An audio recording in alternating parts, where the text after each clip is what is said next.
Hello, welcome to this Cochineal dyeing tutorial slash lab. My name is Jillian Watson, and yeah, today we're gonna experiment with some cochineal bugs by trying different kind of pH levels, which is a parasitic bug that eats off the prickly pear cactus. And when you basically smudge it, it creates like a really nice red color. So when you dry and grind it and mix it with water or different solvents or mordants, it will basically give you a really pigmented color, essentially like a kind of like a purple or a really nice red or pink. So what you're gonna need for your project is these materials. I'll just explain these in just a moment. Mordants. We are going to have baking soda. This is kind of going to be our alkaline mordant, kind of hoping to give us, I would assume, a purple or bluish color.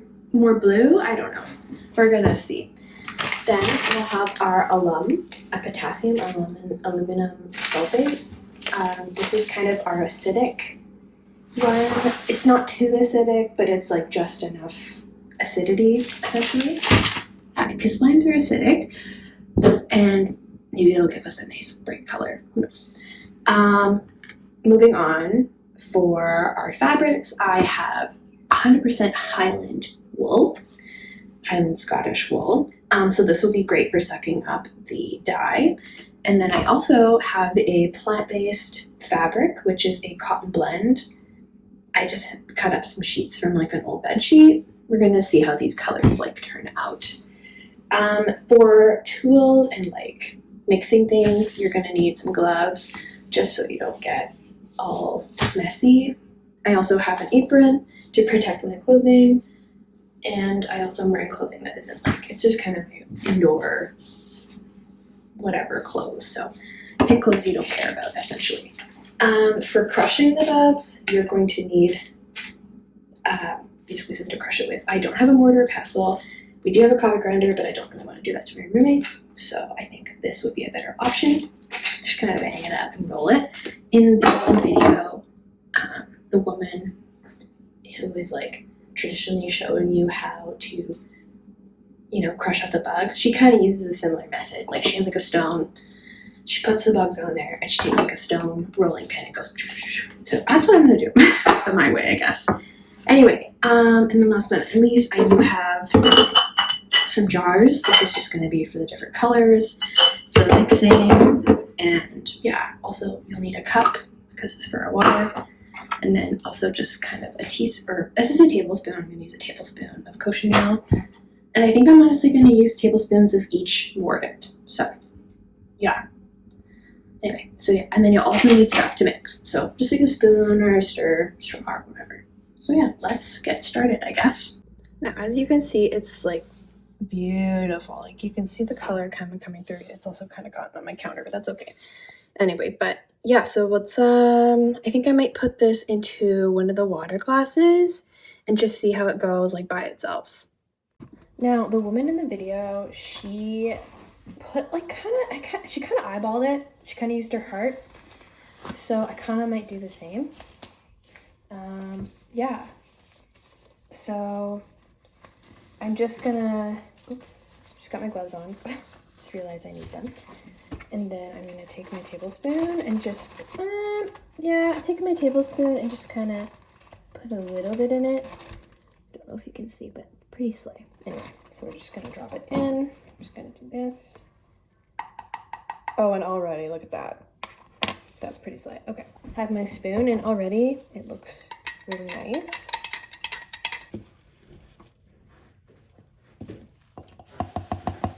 So we're gonna go with the wool strand. This is our cochineal with baking soda.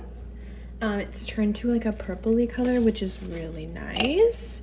I have my, okay, so I got my wool in there right now. And so I just put the cotton blend in off camera. And we've got like a nice little like purpley vibe.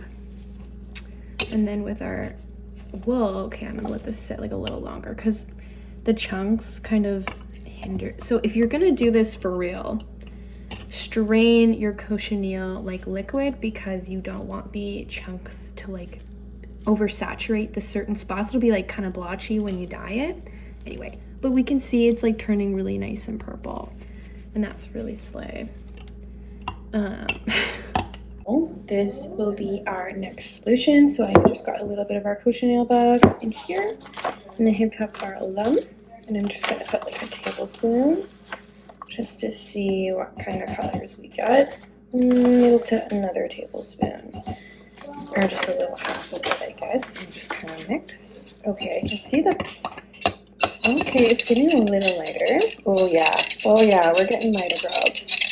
Oh, the lighting in the kitchen doesn't really help, but it's turning into a really like pinky kind of red. It's like more light.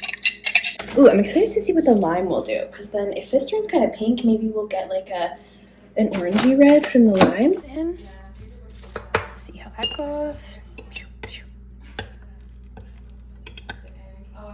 Now, kind of our final last dye mixture, we're going to go in with lime juice. Now let's just see how this goes. Oh, okay. My predictions might have been right. So as you can tell, we're getting kind of an orangey kind of color. Ooh. But as you can see, it's more orange, which, wow, beautiful. Okay, let's put our cotton in there.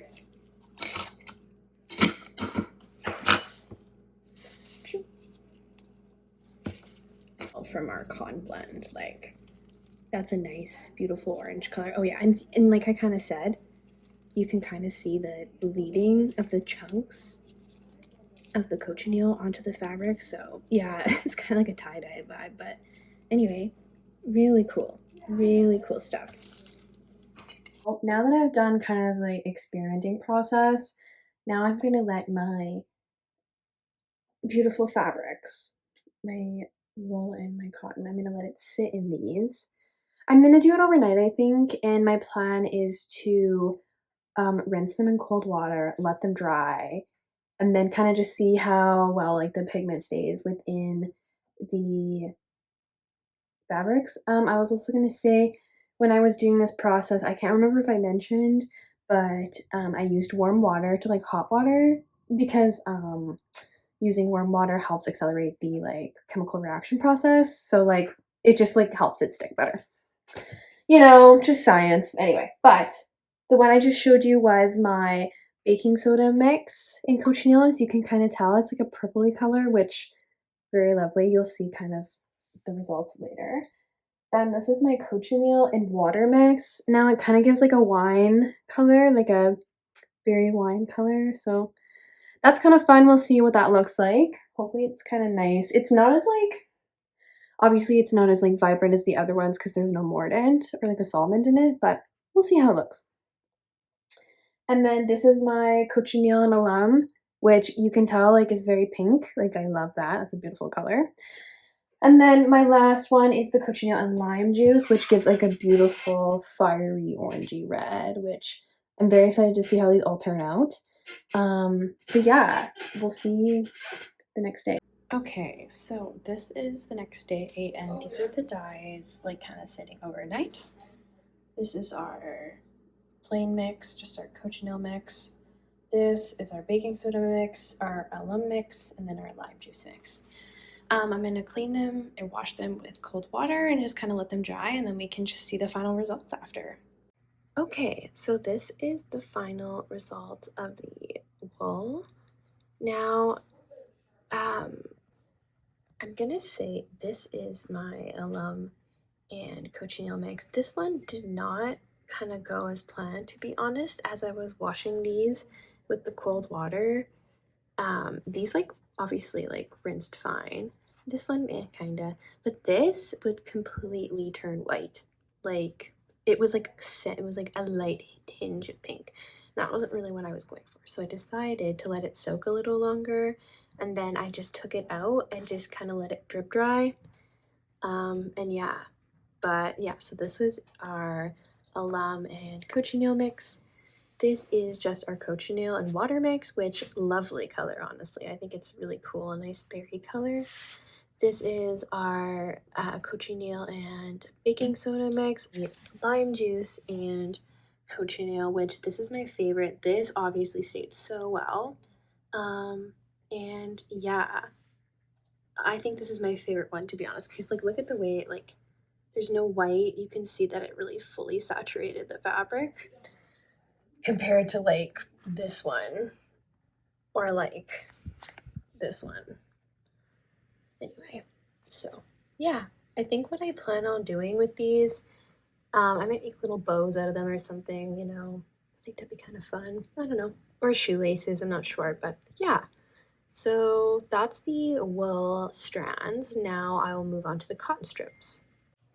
Okay, so these are our cotton strips. Now you can tell like these kind of took to the pigment pretty well as well, especially this.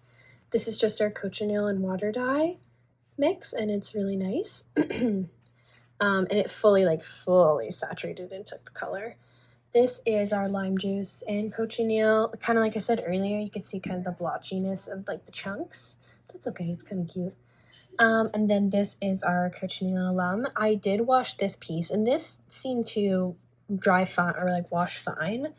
But as you can kind of tell, like, well, this side's kind of okay. But yeah, you can kind of see the white patches, like, didn't fully like saturate, but that's okay. I don't know, maybe I just didn't use enough cochineal or I didn't use enough alum. I'm not really sure, but baking soda and our cochineal dye, obviously it's a really nice purple, and I think this is like another, like you can kind of see like the blotchy parts, but still like it took it pretty well. I think if they sat a little longer, they definitely would have maybe taken the pigment a little bit better. They're also semi like dry, so maybe I'll check in when they're like dry. But okay, so these are the pieces dried, and honestly nothing really different, just like, but they look pretty good. But yeah, I don't know, you can really tell how pigmented the cochineal is because this stuck really well, and this is just the regular water and cochineal. Yeah. Okay, in conclusion, this was really fun. I had a great time, you know, doing the process, seeing how it like developed and stuff. And yeah, I'll write more about it in my lab report. But yeah, thank you so much for watching and following along this lovely little DIY tutorial. And yeah, goodbye.